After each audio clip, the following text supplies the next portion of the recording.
د عطا محمد نور او دوستم خطرناک اخترونه طالبانو ته دا چې څه یې ویلي دي پوره جزئیات هم دلته راسره وګورئ.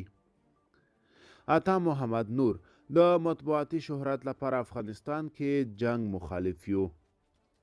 د جمعیت اسلامي ګوند د یوې برخې مشر عطا محمد نور وایي اوس مهال په افغانستان کې د جګړې مخالف دی او په افغانستان کې د طالبانو له حکومته غواړي چې خبرو ته کینی. ښاغلی نور دغه څرګندونې د افغانستان د ژغورنې ملي مقاومت شورا په نامه د یوې ټلوالې په آنلاین غونډه کې کولې. دغه غونډه چې د مارشال دوستم محمد محقق او یونس قانوني په ګډون ګڼو پخوانیو چارواکو پکې ګډون کړی و.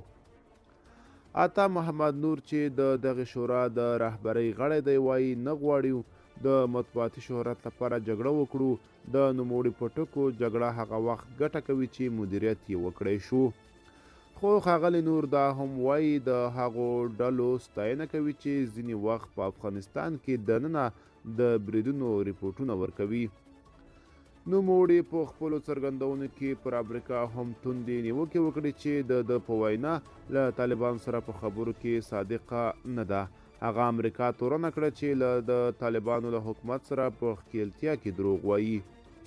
د افغانستان لپاره د امریکا ځانګړی استازی ټام ویسټ تېره میاشت له بي بي سي سره پښتو په ځانګړې مرکه کې ټینګار کړی و چې د طالبانو په ګډون د افغانستان له ټولو اړخونو سره ښکیلتیا ته ژمنه ده، خو ویلي په افغانستان کې د طالبانو حکومت پر ضد د چا پوځي ملاتړ نه کوي. د دغې شورا بل غړی محمد محقق چې په ترکیه کې اوسیږي وایي لا هم تمه لري چې طالبانو سره خبرو ته کینی او ناهیلي شوی نه دی. ښاغلی محقق هم پر امریکا تور پورې کړ چې د ده په ټکو په لوی لاس یې جمهوریت طالبانو ته وسپاره.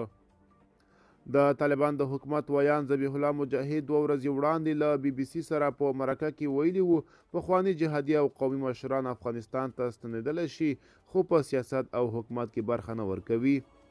د طالبان د حکومت نږدې ټول مخالفان چې له افغانستانه بهر اوسیږي په دغه هیواد کې د ټاکنو او ټولګډونو حکومت غوښتنه کوي، داسې چې طالب چارواکي باور پرې نه لري.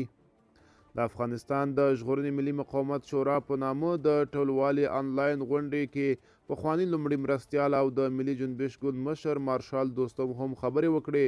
نوموړي له نړیوالې ټولنې په ځانګړي ډول له امریکا غوښتنه وکړه چې ملاتړ یې وکړي او په رسمیت یې وپېژني، خو دا یې په ډاګه نه کړه چې له رسمیت پېژندنې موخه څه ده. د طالبانو د حکومت اکثره مخالفان په ترکیه، دوبۍ او ځینو نورو هیوادونو کې اوسیږي. پر دوی یوه نیوکه دا کیږي چې خپل منځ کې سره ویشلي دي او ګډ دریځ نه لري.